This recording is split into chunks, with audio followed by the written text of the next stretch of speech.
All right, let's dive in. You know the feeling, right? You start looking for a new place to live, maybe scrolling through listings. You picture that perfect apartment. The neighborhood seems great. Maybe there's even a little balcony. It's exciting. But then reality hits. The U.S. rental market, well, it can feel like a maze. So many options, confusing terms. It can get overwhelming pretty fast. High stakes sometimes. And navigating that maze, especially right now in August 2025, that's exactly what this deep dive is all about. Now, the interesting thing is, in some ways, it's actually becoming a bit more tenant-friendly out there. We're seeing inventory jump up, 20, maybe 30% year over year in some cities, which is huge. And rents, they seem to be stabilizing a bit, even with inflation and living costs being what they are. But let's be real, with over 44 million renters nationwide, especially in the popular city centers, finding the right place, still super competitive. Oh, absolutely. The competition is definitely still there. And that's why our mission today is really to cut through all that complexity. We want to give you some really practical insights. We're going to break down the top 5 mistakes renters often make, the ones that can really cost you, and more importantly, show you how to actually avoid them. It's about saving money, sure, but also avoiding stress, saving time, maybe even dodging some legal issues. In this market, knowing this stuff isn't just helpful, it's kind of crucial, wouldn't you say? Totally crucial. Mhm. Okay, so let's jump into mistake number one. This one feels like it should be obvious, Yeah. but it trips so many people up. Not inspecting the property thoroughly before you sign anything. People do a quick walkthrough, glance at the walls, maybe open a cupboard, and they figure, yeah, it looks okay. But they miss the little things, or sometimes the big things hidden away, like a small water stain hinting at a bigger leak, or maybe they don't notice how old the appliances really are. Exactly. And skipping that deep dive inspection, it's particularly risky right now in 2025. Think about it. New building has been sluggish, right? So a lot of rentals are in older properties. Which means more potential for wear and tear. Precisely. More things that could go wrong. Plus, and this is key, maintenance costs. They've jumped maybe 10, 15% thanks to inflation. So some landlords might be, let's say, tempted to cut corners on upkeep. Missing a problem now isn't just inconvenient later. It could mean a serious hit to your wallet when that ancient furnace finally gives out or the plumbing backs up. Wow, 10, 15% increase in maintenance costs. Yeah. That's significant. So landlords might be feeling the pinch on repairs.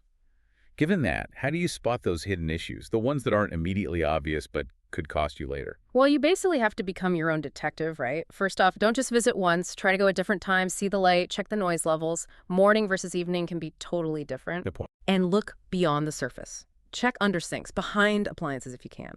Look for signs of quick fixes, like fresh paint just in one spot, maybe covering a stain.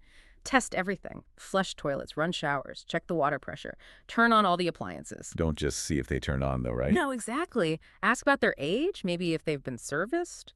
Older appliances can be energy hogs, and with energy costs up, that matters. And document everything, photos, videos before you move in. It's your proof. Okay, documentation is key. What about getting professional help? Yeah, look, it costs money, maybe $200 to $400, but if you have serious concerns, especially with an older place or a long lease, hiring a professional inspector, it can honestly save you thousands by catching problems before you're locked in. Think of it as an investment. Right, an investment in avoiding future headaches and expenses. Yeah. It's total sense, especially with older buildings. Okay, so you've done your detective work on the physical space. But the next potential minefield isn't bricks and mortar. It's the paper, the lease agreement itself. Which brings us to mistake number two. Not reading that lease carefully. They're long, they're dense with legal jargon. It's so tempting to just skim or maybe just skip to the signature page. Oh, absolutely. And that's where you get blindsided. Suddenly you find out there's an automatic renewal clause you didn't notice, or you're technically violating some pet rule you skimmed over, which could even lead to eviction talk. It happens. And what's really critical in 2025 is that these leases, they're actually getting more complex. More complex. Why is that? Well, partly because many states are bringing in new tenant protection laws, which is good, Yeah. but it means clauses can have subtle new meanings, and sometimes the language used can be vague. That vagueness. It's a much bigger potential trap for misunderstandings now than it used to be. Okay, so the documents themselves are evolving, getting trickier. How can we as renters make sure we actually understand what we're signing without needing a law degree? First, you absolutely have to read every single page, no skimming. But beyond just reading, focus on understanding the the tricky clauses. Pay super close attention to things like what happens if you need to break the lease early? Can you sublet? How and when can the landlord enter your apartment? These are areas where new laws might be changing things subtly. So if something seems unclear, Ask. Get clarification from the landlord, and this is important, get it in writing before you sign. Don't rely on verbal promises. get it in writing. Got it. And look, I know it sounds like maybe overkill for renting, but seriously, consider having a lawyer glance over it. It might cost, what, $100, maybe $300, but they can spot red flags you totally miss. Things like weird fees, clauses about repairs, or really short notice periods for changes. It's about feeling empowered because you actually understand your rights and obligations. Empowerment through understanding. I Yeah. like that. And yeah, maybe $200 for a lawyer to review seems like a lot up front. But if they catch something that saves you hundreds or thousands later, or just major stress, suddenly seems worth it. Okay, let's pivot back to money, but from a different angle. Mistake number 3. Underestimating all the other costs besides just the rent check. We see that monthly rent number, and that's what sticks in our head. But it's rarely the whole picture, is it? Not even close. It's a classic trap, really. Yeah. You've got utilities, gas, electric, water, maybe trash. Then security deposits, often 1 or even 2 months rent up front, application fees, sometimes pet fees, and renter's insurance. Add it all up, and it can easily be another 20–30% on top of your base rent each month. 20 to 30% more. Yeah. And this is a bigger deal in 2025 because, well, energy costs are up maybe 5–10% on average. And renter's insurance, more and more leases actually require it now. It's not always optional anymore. So if you haven't budgeted for all that accurately, you could be in a really tight spot financially right from day one. So it's like the rent is the ticket price, but then there are all these mandatory add-ons you didn't account for. The utility surprise party, the insurance you have to get. Okay, so how do we budget realistically? What kind of numbers should people actually plug in? You absolutely need a full, detailed budget. Don't just guess. For utilities, okay, maybe pencil in $100 to $200 a month as a starting point. But the best thing is to ask the landlord or property manager for the actual past utility bills for that specific unit. Well, you can ask for that. You can definitely ask. They might not always provide it, but if they do, that's gold. Much better than an estimate. Security deposit, plan for 1, maybe 2 months rent. Renter's insurance, thankfully, is usually pretty cheap, like $15, $30 a month, but factor it in. And one more thing, think about potential rent increases down the line, especially if it's a multi-year lease. Build that possibility into your longer-term budget, too. Being proactive here isn't just smart. It's pretty essential to avoid major financial stress. Absolutely essential. Okay, budgeting for the known and hidden costs is critical. But what if you budget perfectly and you still end up unhappy because you hate where you live? Which leads us nicely into mistake number 4. Renting sight unseen or just not doing your homework on the neighborhood. It's so easy now with online tours and great photos, especially if you're moving from far away, to just click and commit. It is tempting, but it's such a huge gamble.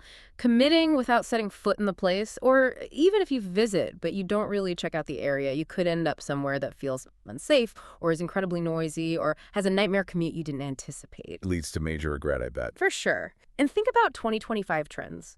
Remote work isn't as widespread as it was. People are maybe moving back towards cities or shifting patterns, so making a bad location choice now, it could mean wanting to move again really soon. And moving is expensive and a huge hassle. Right, avoiding that turnover cost is Yep. huge. So how do you get a real feel for a neighborhood beyond the slick virtual tour or just driving through once? Rule number 1, if you can, always tour the property in person. Always. Non-negotiable if possible. Pretty much. But don't stop there. Visit the neighborhood itself multiple times. Go during the day, yes, but also go back at night, maybe on a weekend. See what the vibe is like. Is it quiet? Is it lively? Too lively. Good call. See it at different times. Use online tools, too. Things like WalkScore can tell you how easy it is to get around without a car, where the nearest grocery store is. Check local crime maps online. Practical tools. And here's a pro tip that works wonders.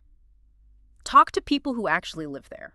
Strike up a conversation with someone walking their dog or someone sitting on their porch. Ask them what they like, what they don't like. Get the inside scoop. Exactly. They'll often give you the real, unfiltered lowdown on noise, neighbors, management issues, stuff you'd never get otherwise. Remember, you're not just renting an apartment. You're investing in your daily life, your commute, your peace of mind. That's such a great point, investing in your quality of life. And talking to locals. Brilliant, simple advice. Okay, on to our final mistake, number 5. And this is one people might not even think is a mistake. Not using a realtor. I think a lot of renters assume realtors are just for buying houses, right? Or they worry it's going to be another big expense they can't afford. So they try to handle the whole search themselves. Yeah, it's a very common misconception, and honestly, it's often a huge missed opportunity. When you go to loan, you miss out on their expertise, their negotiation skills, their access to listings you might never find online, their ability to spot red flags in a lease or even with a particular landlord. So you might end up with a worse deal. You definitely could. Less favorable terms, maybe paying a bit more than you needed to, or just missing out on a better apartment that wasn't widely advertised. And in this 2025 market where, yeah, inventory's up, but the quality can really vary trying to navigate it all yourself, it just increases your risk of overpaying or running into preventable problems, maybe even legal ones. Okay, so if a renter is thinking, but I can't afford another fee right now, what's the key thing they need to know about using a realtor for renting? This is the absolute crucial point. For renters, using a realtor who specializes in rentals is very often free. Free. How does that work? They typically get paid a commission by the landlord or the property owner once a lease is signed, not by you, the renter. Okay, that's a game changer. So what do you get for that free service? You get a lot. They have access to the MLS, the multiple listing service, which has way more listings than just the public websites.